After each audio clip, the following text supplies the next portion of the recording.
Okay, next classes में हम लोग ये पढ़े थे कि जो फोर्स है उसको डायरेक्ट कैसे लिखते हैं। ठीक है, अब इसके पहले वाला वीडियो ज़रूर देख लेना, क्योंकि उसमें मैंने सिखा रखा है कैसे लिखते हैं डायरेक्ट हम लोग फोर्स को, दैट मीन्स रिजल्टेंट को। क्या करते हैं, हमने कहा था अगर F को लिखना है तो इस F के सारे कंपोनेंट्स को ऐड करके लिख दो। तो इसके तो दो ही कंपोनेंट हैं, अगर दो कंपोनेंट है सबको लिख दो। कैसे लिखेंगे, ध्यान से देखो। दो कंपोनेंट है, तो एक तो कंपोनेंट है fx, ठीक है, पहला x कंपोनेंट होगा, दूसरा y कंपोनेंट होगा। fx उसके साथ क्या दिया हुआ है, थीटा, तो यहाँ लग जाएगा cos थीटा, क्लियर है, प्लस उसके बाद y कंपोनेंट लिखो f ऑफ y इंटू, जब cos लगा है x के साथ तो इसके साथ क्या लगेगा, साइन ऑफ थीटा। उसके बाद एक बात याद रखो, इसको क्या करते हैं हम लोग, साइन देते हैं। साइन कैसे देंगे, F of x cos theta किधर है, इस साइड है, अगर इस साइड है तो हम लोग पॉजिटिव। एफ वाई इधर है, इस साइड है, ये क्या होता है, नेगेटिव वाला ही होता है ना, तो इसको नेगेटिव देंगे, माइनस, दैट मीन्स इसको हम लोग माइनस के साथ लेंगे। एक्चुअल में क्या हो जाएगा, f of x cos of theta minus का f of y sine of theta. ये डायरेक्ट क्या निकल जाएगा, आपका रिजल्टेंट निकल जाएगा। जो भी वैल्यू दिया रहेगा पुट कर देना, डायरेक्ट रिजल्टेंट निकाल देना। अब ये नहीं समेशन ओवर एफ एक्स लगाया एफ वाई निकाला, वो लगता है, लेकिन अगर आपको कहा जाए जब कभी भी एंगल डिसाइड करने के लिए, तब वो आगे पढ़ेंगे हम लोग जब न्यूमेरिकल सॉल्व करेंगे। तो अभी ध्यान से दो, ये सारे के सारे पता है पिलर है, पिलर। ये नहीं समझ में आएगा बाबू, फिर आगे बहुत ज़्यादा दिक्कत होगा। एकदम हू बहू 10 बार वीडियो देखो, जितनी बार देखना है देखो, समझो लेकिन, ठीक है। एक बात और याद रखना, जब कभी भी हम लोग ये थीटा ले रहे हैं ना, ये थीटा क्या है, किसी एक कंपोनेंट और उस रिजल्टेंट के बीच का थीटा एंगल है। किसी एक कंपोनेंट और उस रिजल्टेंट के बीच का एंगल थीटा है। अब एक चीज़ देखो जरा ध्यान से, हमें क्या दिया हुआ है, गिवन क्या है, एक सरफेस दिया हुआ है, ठीक है। ये सरफेस, इसको समझने पहले उसको समझते हैं। एक सरफेस दिया हुआ है, उस सरफेस से, ये सरफेस है, सरफेस जो है ये जो हॉरिजेंटल है, इस हॉरिजेंटल से थीटा एंगल बना रहा है, दैट मीन्स कि 30 डिग्री का एंगल बना रहा है।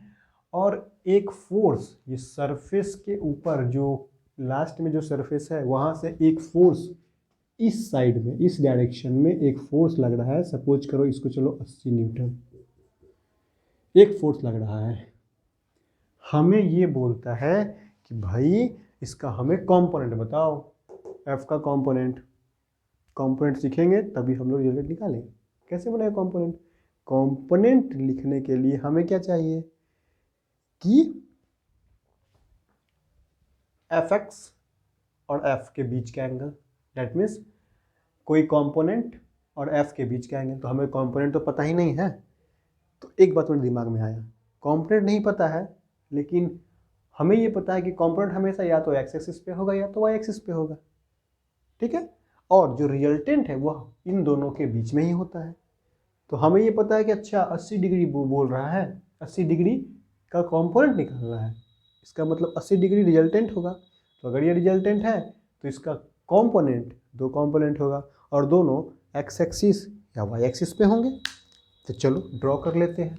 जहाँ से हमें दिया हुआ है कि एक फोर्स लग रहा है, उसी को हमने क्या मान लिया, इनिशियल पॉइंट मान लिया। और यहाँ से हम क्या करते हैं, एक्सिस ड्रॉ कर देते हैं, ये लो और ये लो, एक्स एक्सिस और ये वाई एक्सिस ड्रॉ कर दिया। जैसे ही हमने ड्रॉ कर दिया तो हुआ क्या, ये एक रिजल्टेंट फोर्स आ गया। अच्छा अब देखो, ये 30 डिग्री दिया हुआ है और ये 20 डिग्री हमें दिया हुआ है, तो क्या एंगल आप बता सकते हो। तो बहुत सारे बच्चे क्या करेंगे, अरे थीटा मिल गया, अरे तेरा चलो एक्स में लगा दो, ई एक्स में लगा दो साइन, इसमें साइन लगा दो, बाकी जो बच्चा कॉस लगा दो। नहीं, थीटा किसका चाहिए हमें, एक्स एक्सिस और एफ के बीच, या फिर वाई एक्सिस और एफ के बीच। यहाँ पे थीटा किसका दिया हुआ है, सरफेस, सरफेस और एफ के बीच दिया हुआ है। इसका मतलब हमें ये 20 काम नहीं आएगा। हमें क्या करना होगा, हमें या तो एक्स एक्सिस या एफ के बीच में एंगल निकालना होगा। तो देखो ये 30 है, तो ये टोटल कितना होगा, क्यों, क्योंकि ये आपका पैरेलल, ये भी पैरेलल, ये ट्रांसवर्स लाइन, तो ये और ये अल्टरनेट एंगल, तो ये 30 है, तो ये पूरा का पूरा कितना हो जाएगा, 30 डिग्री हो जाएगा। और अगर ये पूरा 30 है और ये वाला 20 है, तो ये वाला एंगल कितना होगा, ये वाला एंगल 10 डिग्री का होगा। तो उसको अब मैं यहाँ बनाने वाला हूँ, ठीक है। चलो इसको पॉइंट दे देता हूँ, ए पॉइंट, ये बी पॉइंट, बस 2 ही पॉइंट। इसको मैं यहाँ बनाता हूँ छोटे में। ये जो पॉइंट ए है, इस पॉइंट पे एक तो एक्स एक्सिस है और एक वाई एक्सिस है। ये एक्स एक्सिस है, ये वाई एक्सिस है। कहता है कि एक फोर्स गया हुआ है इसी पॉइंट से, फोर्स गया हुआ है इसी पॉइंट से एफ, जिसकी की वैल्यू 80 न्यूटन दी हुई है। कहता है कि अब ये जो एक्स एक्सिस और ये फोर्स के बीच में 10 डिग्री का एंगल बन रहा है, एक्स एक्सिस और फोर्स के बीच में 10 डिग्री का एंगल बन रहा है। हमसे क्या बोलता है, कंपोनेंट निकालिए। कंपोनेंट कहाँ जाएगा, कंपोनेंट यही तो होगा। एक कंपोनेंट इधर होगा एफ ऑफ एक्स का, एक कंपोनेंट ये होगा एफ ऑफ वाई का। और हमसे अगर कंपोनेंट पूछ दिया जाए, अब तो आराम से निकाल लोगे। क्या, एफ ऑफ एक्स की अगर मैं बात कर लूँ तो क्या हो जाएगा 80, इसके साथ लगा हुआ है एक्स, तो cos 10 degree, F of Y क्या होगा 80 साइन 10 डिग्री। ये एकदम दिमाग में बिठा लेना, ये क्वेश्चन बहुत ज़्यादा इम्पोर्टेंट है। इससे आपका एक कॉन्सेप्ट डेवलप होगा कि हमें सरफेस इस सब के बीच का कोई मतलब नहीं, हमें सिर्फ 2-3 चीज़ें चाहिए। क्या क्या, एक तो एंगल पता होना चाहिए एक्स एक्सिस और एफ के बीच का, या फिर कंपोनेंट या एफ का बीच का। सबसे अच्छा कहो एक्स एक्सिस या एफ का बीच का। क्यों, क्योंकि एक्स एक्सिस या वाई एक्सिस पर ही तो इसके कंपोनेंट लाई करते हैं किसी भी रिजल्टेंट का, ठीक है। आइए इस क्वेश्चन पे आते हैं। ये क्या बोलता है, यहाँ पर एक सरफेस दिया हुआ है, ठीक है, 30 डिग्री का है, ठीक है। चलिए जैसे ही 30 डिग्री का आ गया, तो चलो एक बात बताओ, अब इसको हम क्या करेंगे, यहीं पे एक्सिस मान लेते हैं। हमें तो एक्सिस कहीं से मानने से मतलब है, हम यहीं पे एक्सिस मान लेते हैं। अगर हम देखो, एक का क्या हमने ना, सरफेस दिया हुआ था, यहाँ पे एक्सिस माना, एक तो काम ये कर दिया हमने यहाँ पे। एक क्या करेंगे, हम यहीं एक्सिस मान लें, कहीं एक्सिस मान लो, लेकिन line of action of force के ऊपर ध्यान देना। यहाँ पे एक्सिस माना, क्योंकि हमें line of action of force यहाँ मिल रहा था। यहाँ पे एक्सिस माना तो एक्स एक्सिस ये, वाई एक्सिस ये, लेकिन लाइन ऑफ फोर्स कैसा है, देखो इस साइड से आ रहा है फोर्स। इसका मतलब है कि अगर फोर्स ऐसे आ रहा है तो इसके कंपोनेंट्स भी ऐसे ही आएंगे तो एक्स और वाई एक्सिस पर ही, लेकिन इसके कंपोनेंट कैसे आएंगे, ये कंपोनेंट ऐसे आएंगे। ये देखो, ये हो जाएगा एफ ऑफ एक्स कंपोनेंट, और ऊपर से इस तरह से आएगा, ये हो जाएगा एफ ऑफ वाई। क्लियर है। अब क्या हुआ, ये 30 डिग्री बन गया, बात समझ में आया। और यही तो, ये क्या लग रहा था, ये एफ लग रहा था, चलो ये तो एफ लग रहा था। अब यहाँ पे क्या लिखाएगा, अब यहाँ पे लिखाएगा एफ ऑफ एक्स, वो क्या होगा एफ, एफ क्या, कहाँ गया, एफ एक्स, एफ अरे क्या बोल रहे थे, कंपोनेंट लिख रहे थे।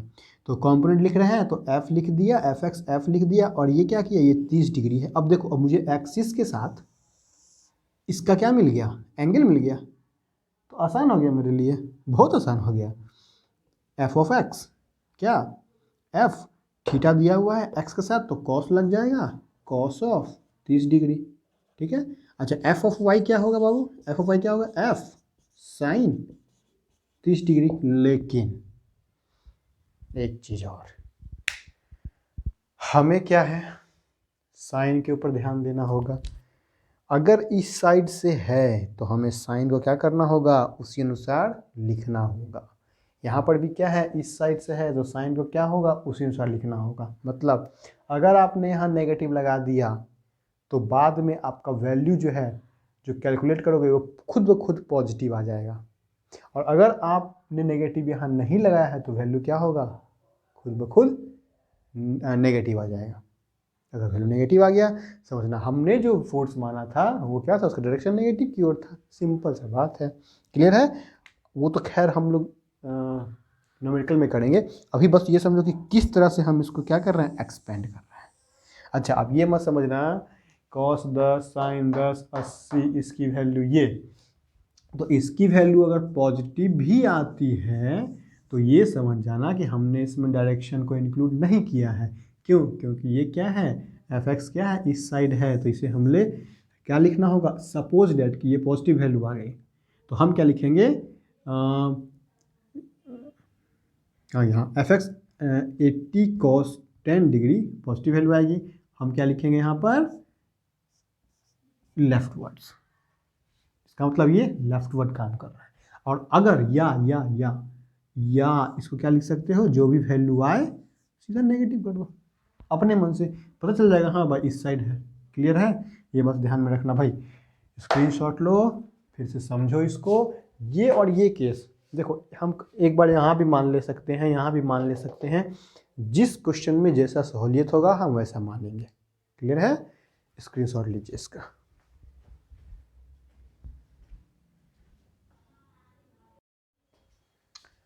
ओके, इसके जस्ट पहले वाले क्लास में हमने ये देखा था किस तरह से हम लोग फोर्स को रिजॉल्व करते हैं। यहाँ पर 2-3 बातें ध्यान रखने वाली बातें जो मैंने फर्स्ट लेक्चर में ही बताया था कि अगर फोर्स आपका एक्स एक्सिस के लॉन्ग है या वाई एक्सिस के लॉन्ग है उसे रिजॉल्व करने की आवश्यकता नहीं पड़ती है। अभी हम लोग देखते हैं कैसे। अब मान लो यहाँ पे एक्स एक्सिस है, वाई एक्सिस है, F1 F2 F3 F4 इतने फोर्स काम कर रहे हैं। θ2 इन दोनों के बीच का एंगल है, θ4 इन दोनों के बीच का एंगल है। ओके, थीटा एक्चुअली में होता क्या है, थीटा एक्चुअली में होता है, जो थीटा होता है वो होता है एंगल बिटवीन एक्स एक्सिस और वाई एक्सिस एंड या तो एक्स एक्सिस या वाई एक्सिस, इन दोनों एंड रिजल्टेंट मतलब फोर्स, रिजल्टेंट के बीच का एंगल बिटवीन एक्स एक्सिस या वाई एक्सिस और रिजल्टेंट के बीच का एंगल। कोई भी फोर्स, फोर्स मतलब रिजल्टेंट फोर्स या एक्स एक्सिस या वाई एक्सिस के बीच का एंगल। तो भाई बताओ F1 और x के बीच में कितना एंगल है, 0। इसीलिए हम इसे रिजॉल्व करने की आवश्यकता नहीं है। बात समझे, क्यों नहीं है, अभी हम इसको समझेंगे। सबसे पहले अगर मैं इसको रिजॉल्व करना चाहूँ तो देखो ध्यान से, अगर मैं F1 की बात कर लूँ तो F1 क्या होता है, फोर्स। और हमने भी कहा कि फोर्स को आपको लिखना है, कैसे लिखते हैं, इसके दोनों कंपोनेंट लिख दो। F1 के 2 कंपोनेंट होंगे, एक एक्स एक्सिस में एक वाई एक्सिस में।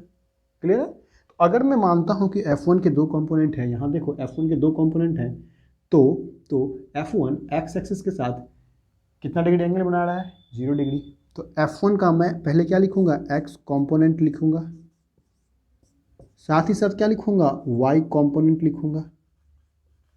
क्लियर है, और हमें पता है कि F1 के लिए जो थीटा है वो तो 0 डिग्री है एक्स एक्सिस के साथ। ठीक है, और कोई बच्चा बोलेगा भाई आप 0 ले रहे हैं सर, नहीं हम क्या लेंगे, 90 डिग्री लेंगे। तो ये तो एक्स एक्सिस के साथ है, ठीक है, लेकिन थीटा जो है 90 डिग्री भी है, किसके साथ, वाई एक्सिस के साथ। किसका, F1 का। देखो F1 एक्स एक्सिस के साथ 0 डिग्री बना रहा है, लेकिन वाई एक्सिस के साथ ये F1 कितना बना रहा है, 90 बना रहा है। ठीक है, अगर मैं F1 की बात करूं, अब मैं F1 की बात कर रहा हूं, ठीक है, लिख रहा हूं मैं F1 एक समझा दूंगा, बाकी सब सिमिलरली कर दूंगा, ध्यान से देखना। F1 की बात कर रहा हूं, एक्स कॉम्पोनेंट लिखना है मुझे और वाई कॉम्पोनेंट लिखना है। उसके लिए क्या करना, मुझे थीटा को निर्धारित करना होगा, क्योंकि थीटा को निर्धारित करूंगा तभी मैं कॉस और साइन को लिख सकता हूं। अगर मैं थीटा 0 लेता हूं, क्लियर है, अगर मैं थीटा 0 लेता हूं तो देखो थीटा 0 ले रहा हूं एक्स एक्सिस के साथ, इसका मतलब एक्स एक्सिस के साथ क्या लगाऊंगा, मतलब एफ ऑफ एक्स क्या लगाऊंगा, कॉस के साथ लगाऊंगा। तो x कॉम्पोनेंट क्या लगाऊंगा, F1 निकाल रहा हूँ, तो F1 तो इसका रिजल्टेंट ही हो गया, और यह रिजल्टेंट इसका मतलब यही हुआ ना कि एक x एक्सिस है, एक y एक्सिस है, और ये मान लो कि F1 है सपोज डेट, तो ये एंगल 0 डिग्री अगर कर दोगे तो ये इसमें आगे सट जाएगा x एक्सिस में, तभी तो ये x में आ गया। ठीक, लिखते क्या थे, यही तो fx होता था और यही तो fy होता था, और ये fx हम लोग क्या लिखेंगे, ध्यान से देखना, fx हम लोग क्या लिखेंगे, F1 मतलब F1। अच्छा, थीटा मुझे यहाँ पता है, देखो 0 डिग्री मैं ले रहा हूँ, तो थीटा मुझे यहाँ पता है, तो क्या कॉस लगाएंगे, कॉस ऑफ 0 डिग्री, क्लियर है, प्लस अब क्या करेंगे, एफ ऑफ वाई मतलब F1 into sine of 0 degree, clear है। साइन 0 0 होता है इसलिए इस पूरे को 0 बना देगा, ये खत्म। कॉस 0 1 होता है इसलिए ये 1 बन जाएगा, तो बच क्या गया F1, इसका मतलब f ऑफ x ही तो F1 आया, क्लियर है। इसका मतलब ये समझ के हम, अच्छा ये क्या हो गया, f ऑफ y हो गया, ठीक है। तो कहने का मतलब है कि चलो यहाँ पे अगर आपको छोटे में दिक्कत हो रहा तो मैं बड़े में भी बता देता हूँ आपको। अगर आप F1 लिखना चाहते हो, क्या ये F1 लिखना चाहते हो, दोनों कंपोनेंट को क्या करेंगे, ऐड कर देंगे। तो पहले तो f ऑफ x लिखेंगे प्लस f ऑफ y लिखेंगे, ठीक है। f ऑफ x लिखने का तरीका क्या है, F1 x के साथ कितना एंगल बना रहा है, 0 डिग्री, तो कॉस ले लेंगे, cos 0 degree plus F Y क्या, F1 साइन 0 डिग्री। सॉल्व करो, F1 कॉस 0 1, तो ये तो F1 हो जाएगा, साइन 0 0, F1 0 0, इसका मतलब F1 हो गया। तो जो भी एक्सिस के ऊपर रहता है ना वो वही हो जाता है उसका रिजल्टेंट, मतलब यही रिजल्टेंट हो गया इसका। कंपोनेंट इसके कुछ नहीं आते हैं, समझे। कंपोनेंट की बात करोगे तो सिर्फ एक्स कंपोनेंट आएगा, क्यों, क्योंकि एक्स कंपोनेंट ही तो ये आया, वाई कंपोनेंट तो 0 हो जाता है, क्लियर है। दूसरी बात, आप कहोगे सर 90 थीटा जो है 90 लेकर के बताइए आप, तो थीटा अगर 90 लेकर के बताएंगे तो इसका मतलब है कि F1 लिखना है हमें, इसका मतलब यही ना है कि ये x एक्सिस, ये y एक्सिस, और ये हो गया 90 डिग्री, ठीक है, और ये यहाँ पे F1 होगा। तो इसका कंपोनेंट क्या लिखेंगे हम लोग, कंपोनेंट क्या लिखेंगे, कंपोनेंट एक तो fx लिखेंगे और एक क्या लिखेंगे, fy लिखेंगे। fx क्या लिखते थे, F1। अच्छा, हमें तो 90 पता है, हमें तो थीटा 90 पता है, तो y वाला को क्या लिखेंगे, कॉस के साथ, तो y वाला को मतलब F1 कॉस के साथ 90 लिख देंगे, और इसको साइन के साथ 90 लिख देंगे।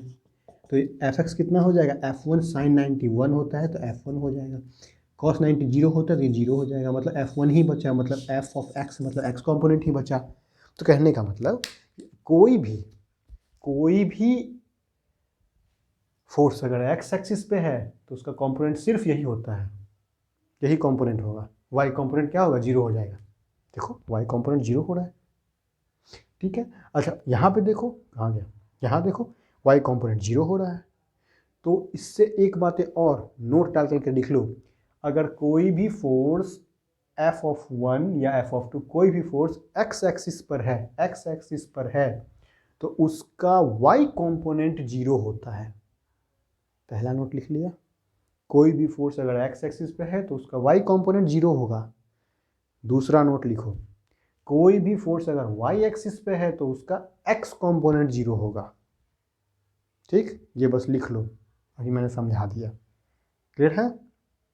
चलिए अब हम बात करते हैं इसके रिजॉल्व करने की, और ये तो मैंने समझा दिया डीपली जा करके, इतना डीपली आपको आवश्यकता नहीं है, बस इतना याद रखो, x पे है, ओ एक्सिस पे है तो इसका कोई कंपोनेंट नहीं होगा, यही इसका रिजल्टेंट भी होगा, यही इसका कंपोनेंट भी होगा, और इसका y कंपोनेंट 0 हो जाएगा। y एक्सिस पे है तो यही उसका कंपोनेंट होगा, यही उसका रिजल्टेंट भी होगा, और इसका x कंपोनेंट 0 हो जाएगा। क्लियर है, वीडियो है, रिवाइज करके फिर से सुन लो जो मैंने बताया। अब आते हैं इसको रिजॉल्व करते हैं हम लोग। रिजॉल्व कैसे करेंगे, ध्यान से देखो, रिजॉल्व करना और आसान है। देखो कर रहा हूँ रिजॉल्व, ये तो f(1) है तो ये तो भैया यही रहेगा, इसको रिजॉल्व करने की आवश्यकता नहीं है, अभी हमने देखा। ये क्या है, f(2) है, इसको रिजॉल्व कर सकते हैं। कैसे रिजॉल्व करेंगे, इसको रिजॉल्व करेंगे तो ये जो है इस साइड एक कंपोनेंट आएगा इसका x वाला, इस साइड एक कंपोनेंट आएगा इसका y वाला। ये वाला जो कंपोनेंट आएगा, ये वाला जो कंपोनेंट आएगा वो क्या होगा, F2 थीटा किसके साथ है, इसके साथ है, तो ये वाला कंपोनेंट कॉस के साथ आएगा, F2 कॉस थीटा। तो ये क्या हो जाएगा, F2 साइन थीटा। इसको मैं तोड़ दिया दो भागों में। अब आओ F3 तो एक्सिस पे है, इसको तोड़ने की आवश्यकता ही नहीं है क्योंकि यही रिजल्टेंट, यही कंपोनेंट, एक ही कंपोनेंट होता है। एक्स एक्सिस पे रहेगा तो एक ही कंपोनेंट होगा, वाई एक्सिस पे एक ही कंपोनेंट होगा। इसको तोड़ो भाई, ये टूटेगा, हाँ टूटेगा, θ4 है, एक इधर आएगा कंपोनेंट, एक इधर आएगा कंपोनेंट, थीटा के साथ ये वाला है तो ये क्या हो जाएगा F4। इसको तोड़ रहे हैं, थीटा यहाँ है तो यहाँ लग जाएगा कॉस ऑफ θ4। ये θ2 था ना, यहाँ θ2 कर लो। ये कंपोनेंट क्या होगा, F4 साइन ऑफ θ4। ठीक है, चलिए इसको मैंने तोड़ दिया, क्लियर। अब कुछ चीज़ें, पहले इसको नोट कर लो आप, उसके बाद मैं बताता हूँ। स्क्रीनशॉट ले लो, नोट कर लो। ओके, अभी हमने देखा था फोर्स का रिजोल्यूशन। अब तीन इंपॉर्टेंट चीज़ें हैं जो आपको देखना है, इसके बिना आपका कभी भी न्यूमेरिकल सॉल्व नहीं होगा। अगर ये नहीं समझोगे तो तीन चीज़ें हैं, तीन को हमेशा याद रख लो, दिमाग में बिठा लो एकदम क्लिक करके। जब तक मैकेनिक्स पढ़ोगे तब तक आपका पीछा नहीं छोड़ेगा, समझे। सबसे पहले वेट क्या होता है, अगर कोई सरफेस है, ठीक है, ये इस तरह से मैंने बना दिया, समझ लो ये सरफेस है, सरफेस के ऊपर कोई एक बॉडी रख दिया। अभी बॉडी रखा तो इसका एक पॉइंट लोड मैंने कहा था, या फिर सेंटर ऑफ मास, इसको यहाँ पे मानता हूँ कि ये सरफेस यहाँ है। इसका जो वेट है, ये वेट हमेशा नीचे आएगा, ये W, मतलब ऑलवेज एक्ट्स वर्टिकली डाउनवर्ड्स, हमेशा वर्टिकली डाउनवर्ड ही एक्ट करेगा, चाहे सरफेस कुछ भी हो।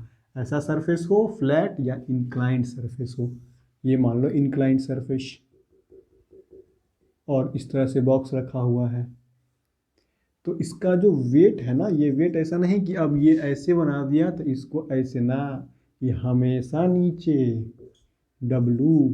वेट हमेशा, या तो फ्लैट सरफेस हो तो वेट हमेशा डाउनवर्ड्स, या इंक्लाइंड सरफेस हो तो वेट हमेशा डाउनवर्ड्स। बस समझे, न्यूमेरिकल में ये याद रखना। फ्री बॉडी डायग्राम में तो एकदम रामबाण है। नॉर्मल रिएक्शन, अगर कोई सरफेस है, कोई बॉडी है, इस बॉडी का वेट नीचे है W, ये तो अभी समझे। तो न्यूटन्स के थर्ड लॉ क्या कहता है मोशन का, एवरी बॉडी का इक्वल एंड अपोजिट रिएक्शन होगा। रिएक्शन को हम लोग रिएक्शन ना कह के नॉर्मल कह देते हैं। नॉर्मल का मतलब, अगर बॉडी ऐसे लग रहा है तो इक्वल एंड अपोजिट ऊपर साइड नॉर्मल लगेगा, ये नॉर्मल इधर लगेगा।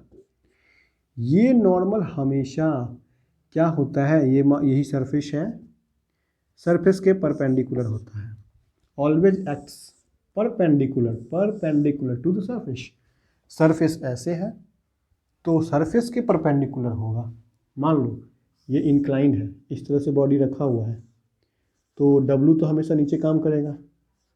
लेकिन जो नॉर्मल है ना, ये नहीं कि नॉर्मल अब ऐसे बना देना, नॉर्मल हमेशा इसके परपेंडिकुलर, मतलब इसके परपेंडिकुलर मतलब ऐसे, ये होगा नॉर्मल, इसको नॉर्मल रिएक्शन कहते हैं। तो सरफेस के जो कि सरफेस के परपेंडिकुलर होना चाहिए। ये सरफेस है आपका, ठीक है, इसको ऐसे समझ लो। मान लो कि ये इस तरह से है और बॉडी यहाँ है, इस बॉडी का अगर वेट की बात करोगे तो वेट ऐसे बनेगा, लेकिन अगर इसके नॉर्मल रिएक्शन की बात करोगे तो नॉर्मल रिएक्शन ऐसे बनेगा। क्यों, क्योंकि ये नॉर्मल रिएक्शन क्या है, परपेंडिकुलर है, किसके, इस सरफेस के। क्लियर है, तो always acts perpendicular to the surface, normal reaction. Friction क्या है, always acts opposite to the force और मूविंग बॉडी। अगर इस तरह से सरफेस है, बॉडी ऐसे है, फोर्स हम अप्लाई इधर कर रहे हैं, तो बॉडी या तो मूव करेगा या मूव करने की टेंडेंसी में होगा। तो ऑलवेज अगर फोर्स इधर काम कर रहा है तो इस फोर्स के अपोजिट एक फ्रिक्शनल फोर्स काम करेगा, स्मॉल f। अगर सरफेस इस साइड से है, बॉडी यहाँ है, फोर्स इधर लगा रहे हैं, तो ऑलवेज इधर जो काम करेगा वो क्या काम करेगा, फ्रिक्शनल फोर्स काम करेगा।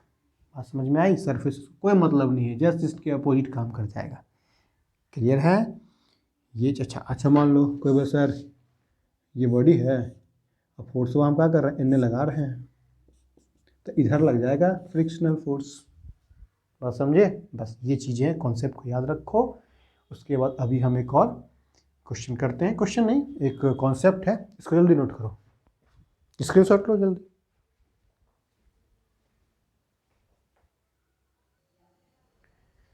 ओके, तो अभी हमने देखा था वेट, नॉर्मल रिएक्शन और फ्रिक्शन। एकदम ध्यान से सुनो। वेट क्या था? वेट ऑलवेज कैसे एक्ट करता है? ये हमेशा वर्टिकली डाउनवर्ड एक्ट करता है। नॉर्मल रिएक्शन कैसे एक्ट करता है? हमेशा perpendicular to the surface act करता है। फ्रिक्शन फोर्स कैसे एक्ट करता है? ये opposite to the motion. Clear है? तो खैर इसकी बात तो बाद में करेंगे, ये और ये दोनों हम लोग देखते हैं फ्री बॉडी डायग्राम कैसे बनता है। मान लो कि एक ये सरफेस है, इसके अंदर दो कैसे बनाएंगे। अब ये आपका एकदम न्यूमेरिकल चल रहा है, ध्यान से समझना। ये क्या है? एक सरफेस है, इसके ऊपर एक क्या है, ब्लॉक रखा हुआ है।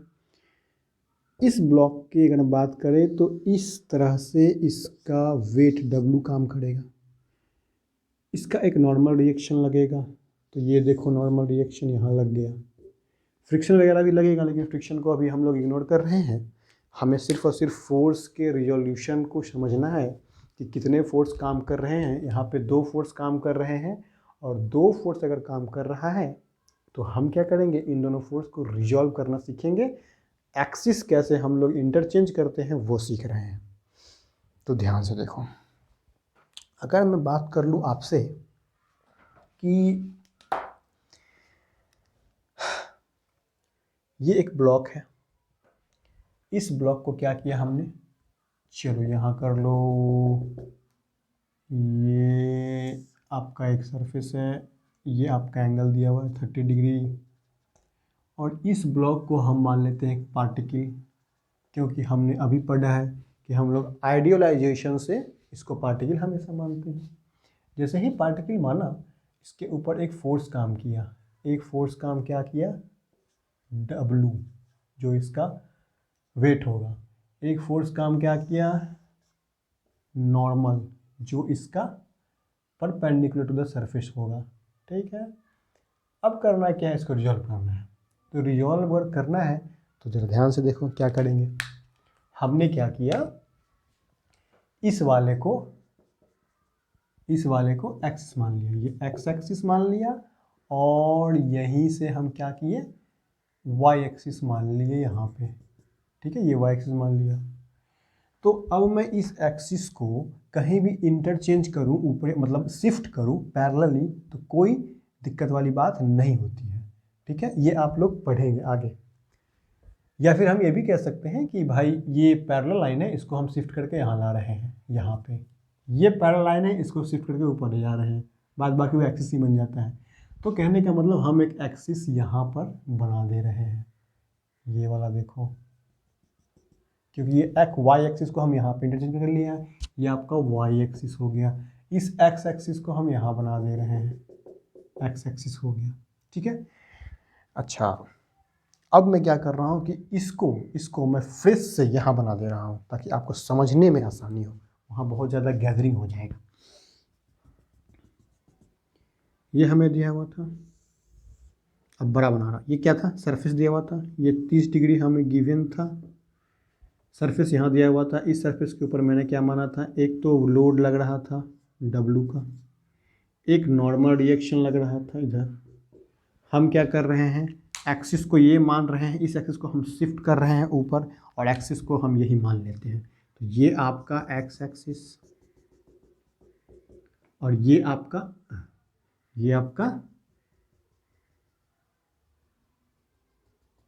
Y axis. ठीक, अब फोर्स को रिजॉल्व करो, क्या करोगे, ये तो W है, इसको तो रिजॉल्व करने की आवश्यकता ही नहीं है। ठीक, क्योंकि ये किसके ऊपर है, एक्सिस के ऊपर है। इसको रिजॉल्व करने की आवश्यकता है, तो इसके लिए हमें एंगल चाहिए, एक्सिस और इसके बीच का एंगल। ध्यान से देखो, ये क्या दिया हुआ है, 30 डिग्री दिया हुआ है। अगर ये 30 है, ये पैरेलल है, ये भी पैरेलल है, तो ये क्या हो जाएगा, 30 डिग्री हो जाएगा। अगर ये 30 मिल गया हमें, जो ध्यान से देखना, अगर ये हमें 30 मिल गया, ठीक है, तो ये भी 30 होगा। अच्छा, अगर ये 30, तो ये और ये 90 है, तो ये कितना हो जाएगा, ये 60 डिग्री होगा। क्लियर है? ये अगर 60 होगा तो ये और ये दोनों एक दूसरे को काट रहे हैं, तो ये 60, ये भी 60, ये 60। क्लियर? अगर ये 60 हो गया तो ध्यान से देखना, अगर ये 60 हो गया, अच्छा इसको अगर मैं नीचे कर लूँ 60 30, तो ये 90 होगा। चलिए अब क्या करते हैं हम लोग कि ये 60, तो ये कितना होगा, ये भी 30 होगा। ठीक है, चलिए जैसे ही ये हमको 30 मिल गया, क्लियर है, जैसे ही हमें ये 30 मिल गया वैसे ही हम क्या करेंगे भाई, इसको रिजॉल्व कर देंगे। तो ये वाला रिजॉल्व कर दो, ये जैसे ही रिजॉल्व कर दोगे ये क्या हो जाएगा, एन इसके साथ है तो कॉस 30 डिग्री। अच्छा ये रिजॉल्व कर दोगे, ये क्या हो जाएगा, एन साइन 30 डिग्री। क्लियर है? ये हो गया आपका रिजॉल्व करने का तरीका। चलिए इसको नोट करें जल्दी से।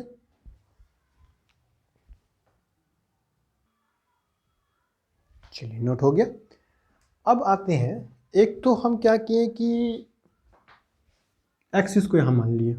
हम ये भी तो कर सकते हैं कि ये चीज़ हमें दिया हुआ था, हमें दिया हुआ क्या था, यही तो दिया हुआ था, ठीक, और यहाँ से ये चीज़ दिया हुआ था, ये सरफेस था, यहाँ पे एक बॉडी थी, यहाँ पे 30 डिग्री दिया हुआ था। हमें करना क्या है, इस 30 डिग्री को यहाँ पे एक क्या था, W, और यहाँ पे क्या लग रहा था, नॉर्मल। अब मेरे दिमाग में आता है, हम यहीं पे एक्सिस बनाए थे उस केस में, पहला केस में। दूसरा केस क्या कर सकते हैं, मेरे दिमाग में ये आ सकता है कि अरे हम उसको क्यों एक्सिस बनाए, जो दिया हुआ है ना उसी को एक्सिस बना देते हैं। लो, तो इसी को हम एक्सिस बना दिए, x axis, x dash axis. अगर ये ऐसा है तो इसके परपेंडिकुलर, इस एक्सिस के परपेंडिकुलर ही तो वाई एक्सिस होगा, और वाई एक्सिस क्या होता है, इसके परपेंडिकुलर। और चूँकि नॉर्मल भी तो सरफेस के परपेंडिकुलर है, इसका मतलब यही बन जाएगा आपका क्या, वाई एक्सिस। ये ध्यान देना, वाई एक्सिस। ठीक, अब देखो रिजॉल्व करना है, कैसे रिजॉल्व करोगे, नॉर्मल तो खुद किस पे आ गया, एक्सिस पे, तो नॉर्मल को रिजॉल्व करने की आवश्यकता नहीं है। यहाँ क्या था, यहाँ पे नॉर्मल को हमें रिजॉल्व करना पड़ा, W को रिजॉल्व नहीं करना पड़ा, क्योंकि यहाँ पे W एक्सिस पे आ गया था, नॉर्मल बीच में आ गया था, नॉर्मल रिजॉल्व किए थे। अगर हम इसको एक्सिस मान लेंगे तो नॉर्मल एक्सिस पे आ गया, नॉर्मल को रिजॉल्व नहीं करना पड़ेगा अब इस केस में। अब किसको रिजॉल्व करना पड़ेगा, W को। क्यों, क्योंकि W एक्सिस से बाहर चला गया है। तो एक्सिस अगर आप मानोगे यहाँ पे, तो यहाँ पे नॉर्मल को रिजॉल्व करना पड़ रहा है। एक्सिस अगर इसी सरफेस को मानोगे तो यहाँ पे हमें W को रिजॉल्व करना पड़ रहा है। ध्यान से देखो, W रिजॉल्व कर देते हैं, 30 है। अच्छा तो ये क्या होगा, 90, क्योंकि W है नीचे। ये क्या होगा, 60 डिग्री। ठीक है, रिजॉल्व कर दो, ये रिजॉल्व करोगे W को, W और एक्सिस का 60 डिग्री मिला है, तो ये वाला एक रिजॉल्व होगा और ये वाला एक रिजॉल्व होगा। तो 60 डिग्री यहाँ मिला है, तो ये वाला कंपोनेंट क्या होगा, W cos 60 डिग्री, ये कंपोनेंट। ये कंपोनेंट क्या होगा, W sin 60 डिग्री। क्लियर है? तो एक्सिस इस बार हमने इसको मान लिया। एक बार एक्सिस किसी को ही मानो। हम ये कहना चाह रहे हैं कि एक्सिस को शिफ्ट करने के बाद कंपोनेंट आपके किसके टूटेंगे वो देख करके आपको बताना पड़ेगा। क्लियर है? चलिए इसको नोट कीजिए, और अब हम लोग नेक्स्ट क्लास में मिलेंगे। ओके, चलिए।